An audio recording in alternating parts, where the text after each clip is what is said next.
Hello and welcome back to the WedEd Podcast. Welcome back. And today we're going to be talking about all things guest lists, seating plan dramas, how to go into a guest list, how to do seating plans, how to avoid conflict.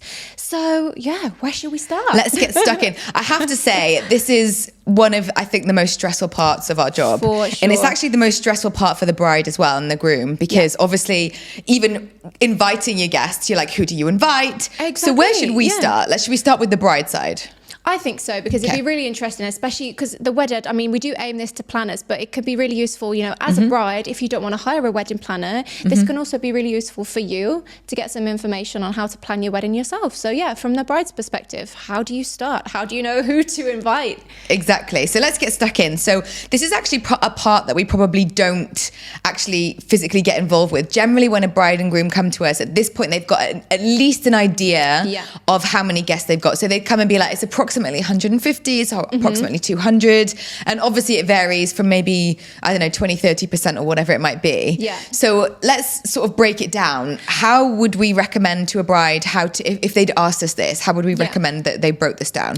I think, first of all, you know, at the very, very early stages, get a piece of paper, keep it simple, and put your guests into groups. So start with your immediate family. Of course, you've got your mother of the bride, mother of the groom, fathers, sisters, maybe close cousins, close friends, and then go on to your next list of kind of wider relatives, long distance relatives, maybe wider friends of friends. And then that way you can kind of gather an idea of numbers, gather an idea of who is a non-negotiable as an invitee and who is maybe and maybe a yes, and maybe they can go into the maybe pile. And then you can get a very, very rough idea of the amount of guests. That will give you a bit of an overview when you're going into your meetings and your site visits and you're trying to find your venue, because obviously you do need to have a rough idea of your guest list when you're approaching venues to understand if, you know, you are over their capacity or maybe the venue is too big for your guest size. So to have a very small understanding when you're approaching them and when you're approaching your planner as well, because some planners might not even take weddings of a certain size. So to get that idea first and foremost, and then what would you say would be the next step? I think for me, the touch point is like, where do you start with plus ones?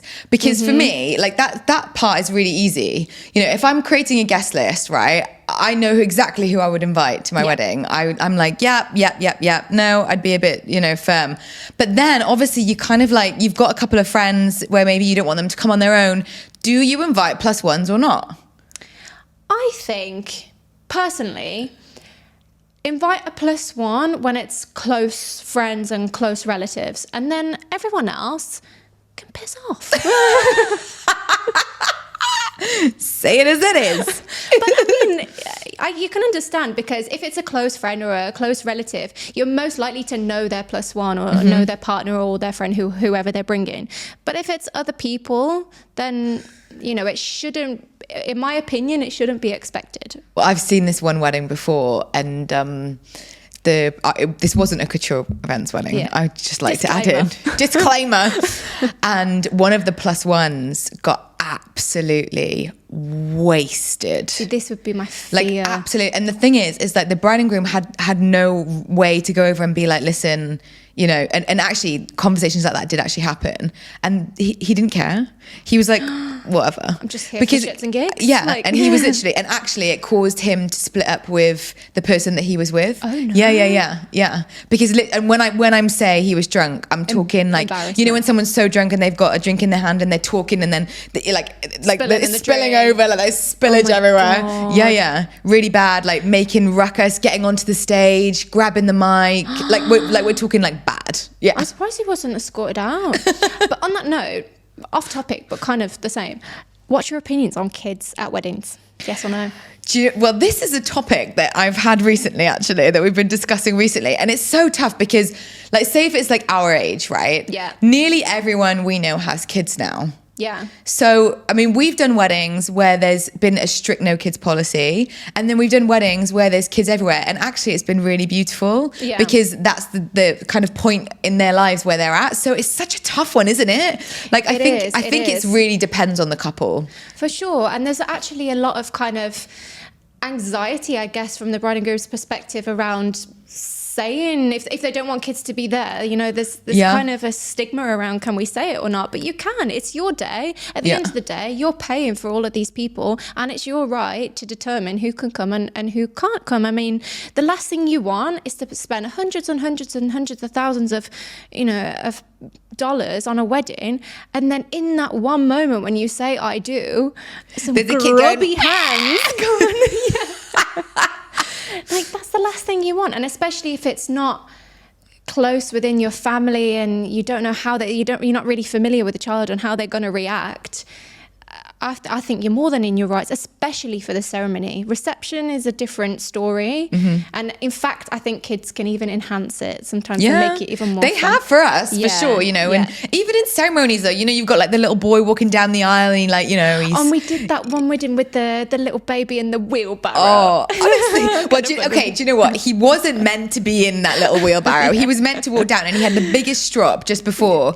And we were like, what do we do? So literally, it's like last minute dash to get this car and make it look semi-wedding, you know, with some flowers sticking out. I will and be he's escorted. I know, right? And he's literally like coming down so stroppy in the cart, like, I can't believe I'm doing this. Yeah, he's only like 2. I don't even think he was 2, but so cute. And you know, it made everybody laugh. So like you say, it can enhance it sometimes. Yeah, for sure. So let's move on to, so they've written their guest list. They've come to the planner's found the right venue. Then this is where times for me gets really tough, because when you're managing a guest list, especially in a Western culture, they always will have a seating plan. Now, for any planners who aren't experienced in this and they think it's a breeze, it is not. It's so difficult to get this right, and it takes so much more time than you could possibly imagine. Like, you literally, the bride and groom were like, oh, we'll write it tonight. And the bride and groom have no idea how complicated it is, because you can't sit, you know, Uncle Paul next to Margaret, you know, Auntie Margaret, because they hate each other. And, you know, and then there's literally, like, they don't realize how tough it can be. And now there's so many blended families. You know, we've had so many situations where, like, the parents of the bride and the groom aren't together anymore, and then they're like, well, where do I put them? What do I do? And then we have to kind of get involved in that part, and that can be, you know, it's a lot of responsibility for us. For sure. People really underestimate how much of a big part of the planning process this really is. No, it's honestly. so overwhelming. Especially if you're doing this alone, if you don't have a wedding planner. I can imagine how overwhelming this really is. I actually learned this the really, really hard way. So we had a wedding and it was like 400 people. And I had no idea how much responsibility this was in seating people. I mean, I'm kind of jumping a little bit, but like on the day, if you do not know exactly where people are going, if the client specifically didn't want to have a seating chart that people could look at, so it was all hostess service, and 400 people turned up at the space at the same time, and even with 8 coordinators there, imagine 8 people versus 400 people. It was so stressful. Like, I've learned so many lessons, and I would definitely say that we've got some real tips and tricks really for anybody that's watching this, that's sort of entering the industry or looking to sort of up their game, because there's little things that you can definitely do just to make your life so much easier. So timelines, for sure. We would say that for us, like, come to us with your seating plan 2 weeks before the wedding, because there's going to be changes, but at least you've got an approximate idea. Don't start doing anything in terms of name places, in terms of menus, in terms of seating plans or giveaways or anything like that. Don't place anything until at least, you know, 2 weeks before, because people drop out last minute, or people get sick, or people want to add someone on last minute. And you know, especially, you know, over here we deal with so many different cultures, and you've got, you know, the Indian culture, the Arabic culture, and people just turn up. You know, you've got a 250 guest list, and then 50 cousins are at the door like, hi. Do you know what? That happened once. So we did a wedding. I won't say where, but we did a wedding, and literally, like, so there was really, that we actually had the police there to escort people in and out because of who the family were. And I'm not joking. So this So they were given part of their invitation. They were given like a card that gained them access into the wedding. Right. And it was gold foiling. Of course. Right, of course. And a beautiful card. And you cannot imagine how many people, and these were family members that had basically like created fraud. People like, come with fake gold from Karama. No. It wasn't that. It was worse. You know, like the gold pens we used to use when we were little. No. I swear. I wish I had a photo because it was so ridiculous compared to you've got your gold foiling and then you've got someone that's just come in and tried to handwrite. Sharpied it. I swear. There must have been, that wedding must have been maybe 300 people and there was about 50 fake invites that tried to get through. Some of them were really good at fraud, but some of them were absolutely terrible. Oh my God. Yeah. How could you be so sad? I know. For me, like, if I'm not invited, I couldn't turn up. You know, They I'd be don't so care. embarrassed. They don't care, especially if it's like if it's a wedding of a certain status, right? You know, they want to come in and see what's happening, and little did they know if they'd gone 10 steps further, their phones would have got taken off them, so they wouldn't have been able to take any photos or anything. Oh my God. But yeah, timelines. Yes. Another thing that especially we do at Couture Events is we really go above and beyond for the venue and the hotel. So in terms of menu design, we really create an intricate plan of who's eating what, especially when it comes to dietary restrictions, because we all know how complicated it gets then. So who's eating what, who's sitting where, and we put all of that into a plan and distribute that to all of the team and the catering staff and the venues. So when it comes to the day, there's no confusion. You know, we even put that, you know, we design menus usually for all of our clients to go with the decor. And those days, Laura's, it's time to do the menus, and you've got like 15 variations of menus sitting on 20 different tables. Yeah, and in my head I'm going 2 fish, 1 veg, 1 beef, 1 veg. And when we're distributing them on the day of the wedding, we've got these piles, haven't we? You're like, yeah, Caroline, beef. Do you know what? Right, I'm laughing, but I'm actually like sweating because I've got it in like the amount of stress, and we're like, "Where's the 2 beef, 1 veg?" Where is it? Who can find the menu? And you're literally, and then like Nikki's like, "I've got the gluten-free." No, look, I think that from a venue perspective, it's actually, I think we're one of the planners that venues feel really comfortable working with when it comes to a set menu, because obviously generally in Dubai it's actually different to Europe. So in Europe, what they would do is you would be given your invitation and you'd be given your meal choices, and everybody would choose them well in advance. So super easy. Yeah. Whereas in the UAE, it's a little bit more last minute. People sort of pull out, whatever. And generally in Europe, they'll have like two choices. And Dubai's tried to kind of copy that. But then there's some venues where the bride will go in and be like, oh, come on, we want a beef and we want a veg and we want a fish and we want a this. And then the venues kind of overcommit. So we really make sure that when we do a seating plan, we don't just do a seating plan for the client. We do a seating plan for the hotel ×3 starters, mains, desserts. And literally we blow it up. And then where their kitchen is, they've got a big clear. So when they go out, they write next to table 1. Okay, we've got this.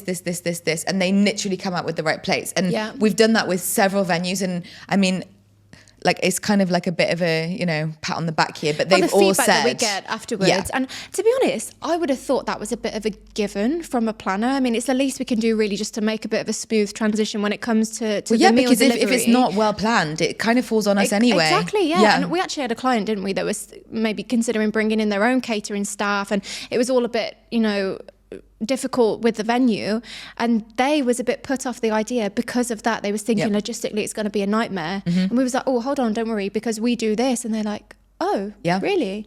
So it just shows not all planners do that. So, you know, maybe that's something, if you are in the industry, to maybe consider. If you don't do this, it might help you out on the day for sure. Yeah, and I think as well that helps then the venues feel comfortable with you as a planner, and that's why we get so many recommendations. So for sure, if anybody's watching this and they don't do it, do it. So on the note of seating plans, how do you feel about head tables? Because not everybody does them anymore, really. Do you know, it's so funny because every bride will always ask us the same question about a head table, and we always have to like kind of put it back on them because it's massively personal preference, you know. And like I said before, blended families, you kind of in the situation where that can give a lot of anxiety, like the client that you had. And it's really about just making it work for the family. It could be that the bride and groom are super lucky, their parents are still together, everything's super happy and hunky-dory, and that's lovely. And everybody wants to sit together. But recently we've had bride and grooms that just want to sit by themselves. Yeah. So we class it as a head table, though we'd call it a sweetheart table. And what we're seeing more of actually is bride and grooms are having, like, for example, like their usher and their best man and their bridesmaids and their chief bridesmaid on the head table. So I think it's just personal preference. For me, I like the fact that the bride and groom would have a special area, because there's so many photos that are taken during dinner through speeches, through entertainment. So you have to have a designated space, in my opinion, for the bride and groom, so they have that beautiful backdrop. But who sits on the table with them is really their choice. Yeah, and I think especially, you know, from our perspective, it also makes it kind of easier. You know, if the bride and groom have got a designated space, we don't need to bother. If we do need to approach them at any point, which is very rare, but if we do need to, unless the fish is on the floor. I'm just thinking of this one thing. So one of my friends sent me this this really cool meme the other day, and it was like, this is your typical wedding planner going on the dance floor to try and speak to the bride and groom, and it was like dancing like this on the, you know, like this, and I was like, that is so me. That's what I do. But, you know, I'm just like trying to sneak in. I'll go to the head table and blend in. Just start doing the Macarena. By the way. Oh, no, for sure. I think that, you know, with seating plans, you know, as long as you're really, really well prepared, then that's amazing. There are some instances where you can't be well prepared. And I'll tell you a story about this. So we had a wedding. This is going back a long time ago in my career now. So before I joined. It was way before. Right. I actually wasn't working for Couture Events at the time, so that's how long ago it was. And we had a client that walked through the door, and the client that we created, everything was done, and it was 2 weeks before the wedding. So we were even, the seating plan was done. It was a large group of people. Actually, I think it was 300-400 people. And there was a seating plan, and everything was done. The layout was done, so we knew where everybody was sitting. It was a buffet, so we didn't have the nightmare of set menu. Yeah. But still, like, it was a big responsibility. She walks into the office 2 weeks before the wedding, and she's like, right, I need a favor. And we're like, okay, sure, what? I need to create a fake seating plan. And we were like, what? What do you mean a fake seating plan? And she's like, well, basically, I've invited 200 more guests. This is 2 weeks before the wedding, right?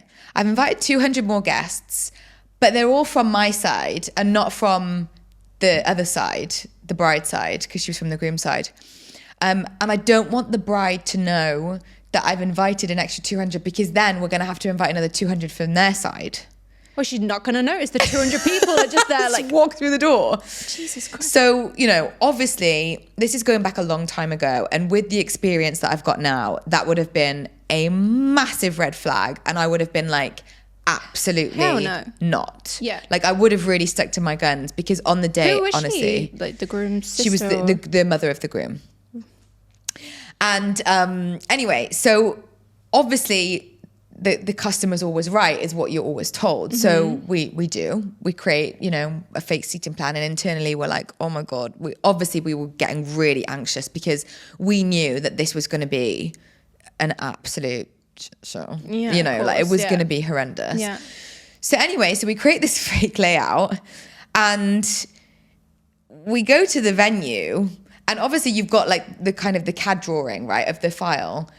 But this particular venue, it was an outdoor venue, had these massive planter pots outside, which weren't on the CAD file. Right.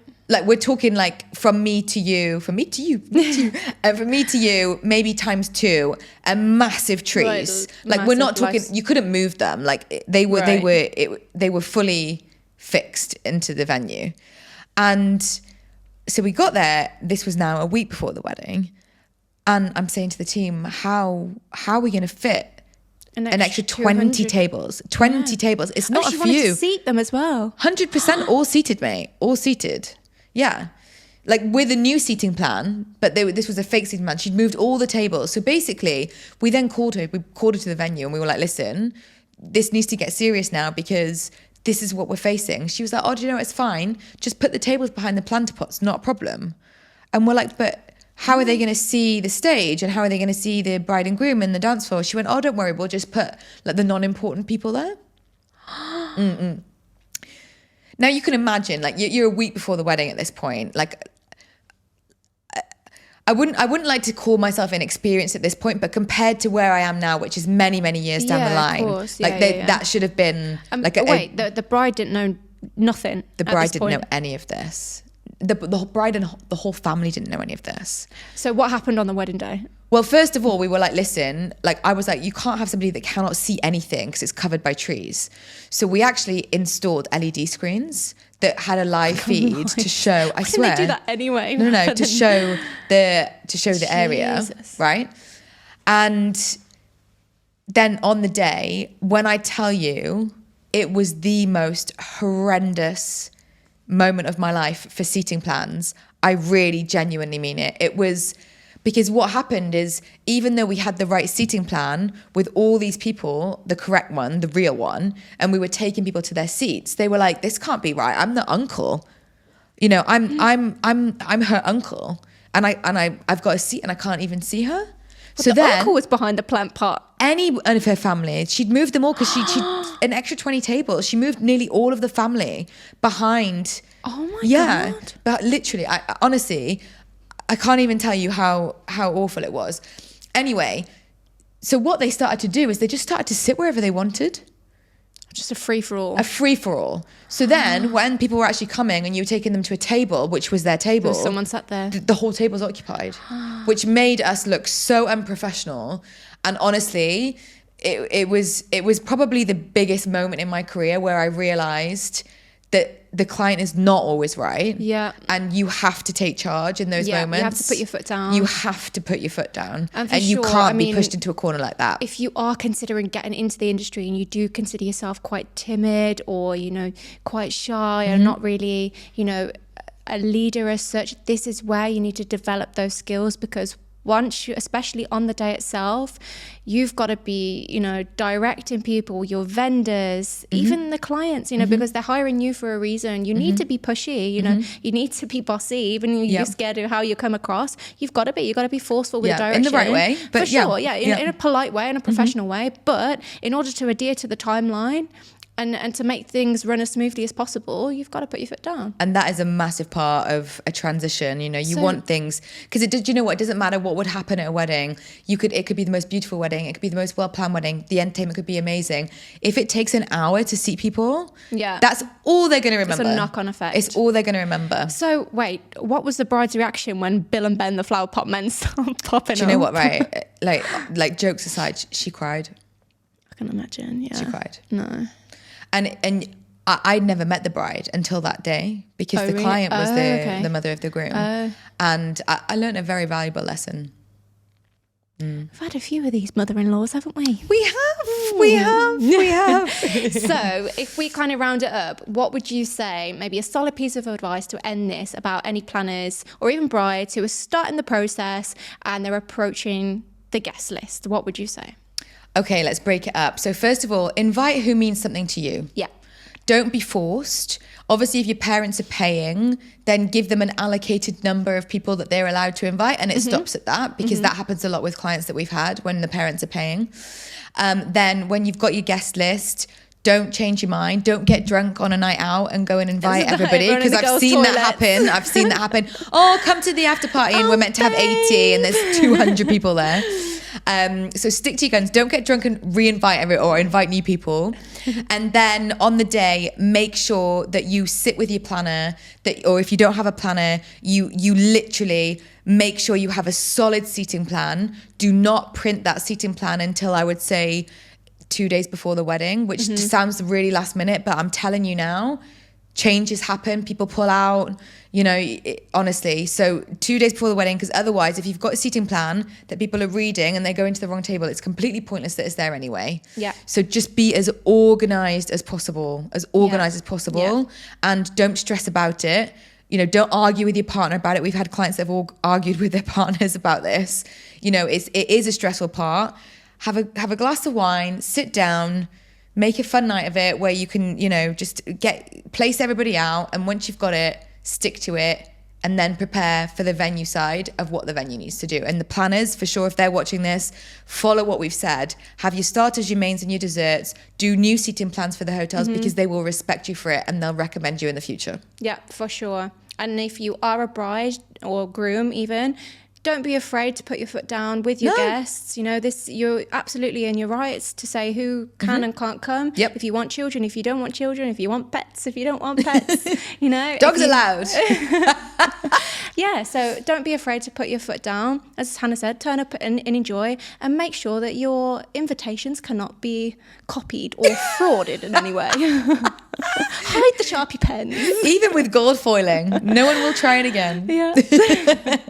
So if you did find this useful, don't forget to share our content. You can follow us on social media for more behind the scenes. And we also post some more snippets of podcasts that we haven't actually posted yet. So do stay tuned and follow along for that. You can also find us on TikTok at the WedEd for even more behind the scenes, lots of funny snippets, shocking moments. So yeah, we really appreciate all your support. And as always, like and subscribe. thanks guys. And Bye, we will guys. see you on the next one.